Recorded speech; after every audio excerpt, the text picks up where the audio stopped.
Disclaimer: I do not endorse drug use in any way. This video is made for educational and informational purposes. Notice, my view on this topic is biased as a proponent for psychedelic use. I encourage you to do some research and come to your own conclusions. Lysergic acid diethylamide, or LSD for short, is a psychedelic substance mostly used for its hallucinogenic, introspective and spiritual properties. LSD was first synthesized by Albert Hofmann in 1938, but interestingly enough, Hofmann wasn't aware of its psychedelic effects until 5 years later when he accidentally consumed some of the LSD. In the years that followed, research into LSD and its possible medical applications started picking up. Throughout the latter years of the 40s, the 50s and parts of the 60s, the research of LSD and other psychedelic substances grew over 1,000 papers big. It wasn't until 1966 that LSD became a controlled substance in 2 states. Soon the rest of the US and big parts of the world followed suit when the Comprehensive Drug Abuse Prevention and Control Act was passed in 1970, shortly followed by the declaration of the War on Drug Abuse in 1971. In the following years, funding for research was declined and it came to a halt. So how does LSD work? Even though LSD affects multiple brain receptors, its hallucinogenic effects are caused by the interaction with the 5-HT2A receptors, which are part of the serotonin receptor family. The 5-HT2A receptor receives the LSD and folds over it. By doing this, it captures the LSD and locks it in.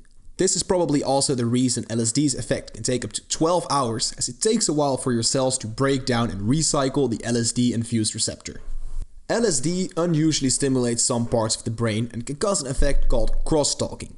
Crosstalking happens when parts of the brain that normally don't communicate start interacting with each other. A fun comparison has been made showing the similarities between a brain on LSD and the brain of an infant.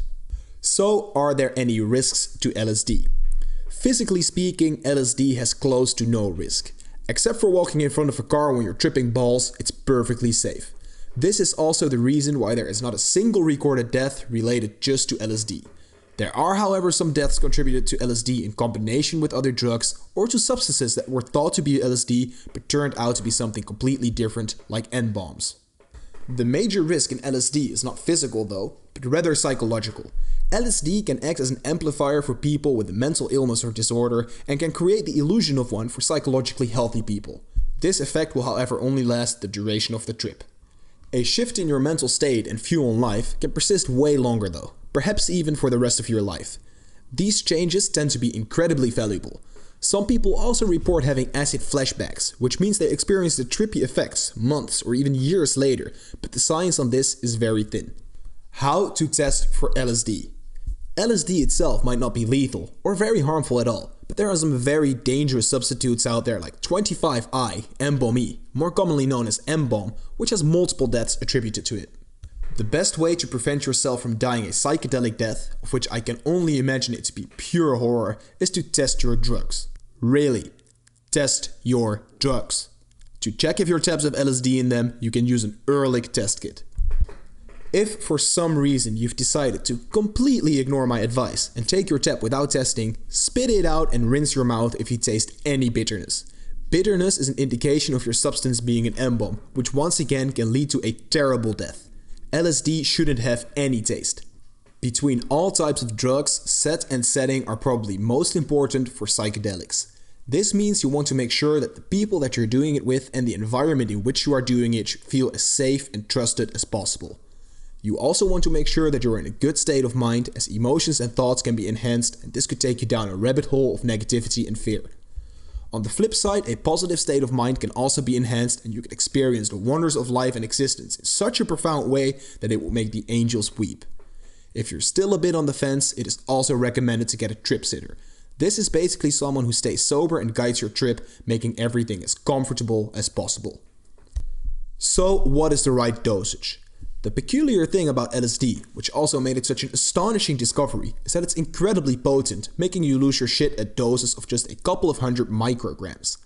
1 microgram is a millionth of a gram, so an average 100 microgram LSD trip will be around the same strength as a 300 milligram mescaline trip, making it 3,000 times more potent.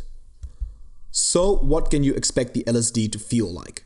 First of all, it's helpful to know in what forms LSD presents itself. The acid itself is a liquid and is taken orally. It's common though for it to be dripped onto a sugar cube or onto sheets of paper known as tabs. It can take anywhere between 15 minutes and an hour for the onset to start. During the onset you can experience an energetic feeling, enhanced senses, a flux in temperature and the giggles. How long the onset lasts is highly variable and it's often hard to distinguish when it shifts over into a full psychedelic experience. Interestingly enough, you're fully aware of whether you're tripping or still coming up, but the transition is unclear. LSD can last anywhere between 6 and 12 hours, which is quite long for a drug to be active. So make sure you're well prepared and aware of this timeline. The first thing to happen is that you're shot full throttle into your first peak of the experience. This also tends to be the most intense, sometimes rivaled by the second peak. All of a sudden your reality will start melting into each other. Depending on the dose, this can mean that your surroundings will start vibrating and become more vivid to full-on dissolution of all senses and everything fusing together into one big pot of consciousness. There will also be an intense experience of emotions, including ones you didn't even know existed, introspection, and partial or complete loss of the ego. Psychedelics tend to be a highly personal experience, but to give some clarity we'll look at some of the broad wanted and unwanted effects.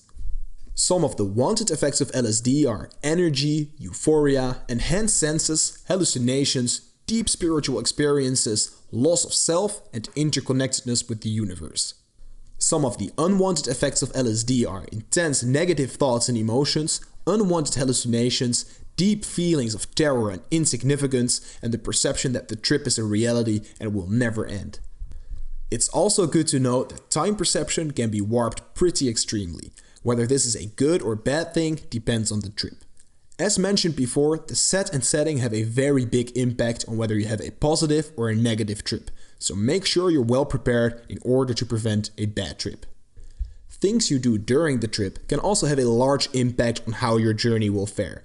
We should make an important distinction between fun and recreational trips and more serious and therapeutic trips. Disclaimer: I am not a doctor, so if you are planning to do psychedelic therapy with or without a therapist, please consult your physician first. If you're planning to have a fun trip, you can do all sorts of things like playing games or sports with your friends, trying to create something, or simply talking and listening to music. Usually the psychedelic effect will make everything a lot more interesting and even the most mundane things become entertaining. If you're planning to have a more serious trip, I would recommend you to have as much individual time and space as possible. This can be done by either tripping alone or agreeing to boundaries beforehand. Doing this during the trip is not advised, as social interactions tend to be a lot more charged. For a serious trip, it's also good to have a direction or a reason for going on the journey. Whether you want to deal with an issue, find a deeper connection with your inner self, or reprioritize your life, it can help your search if you know what you're looking for. For your own safety, try to avoid public places or have a trip sitter accompany you. Avoid participating in traffic and avoid any dangerous objects like boiling water or slippery floors. Unlike most other drugs, it's uncommon to booster shot LSD. Sometimes people do it, but usually the effect isn't as strong and will cause you to be in a psychedelic state for too long. Tripping for 10+ hours is already intense as it is, and once you're buckled down, the ride will go on. Depending on the nature of your trip, the calm down can be a very blissful and relaxing experience or a more anxious and tense one. However, knowing that you've traversed the passages of the universe within your own psyche and coming out alive on the other side will always leave some form of accomplishment and value. Which brings us to the integration of your LSD experience into your regular life. Unlike a lot of drugs, LSD does not have an intense hangover, physically or mentally.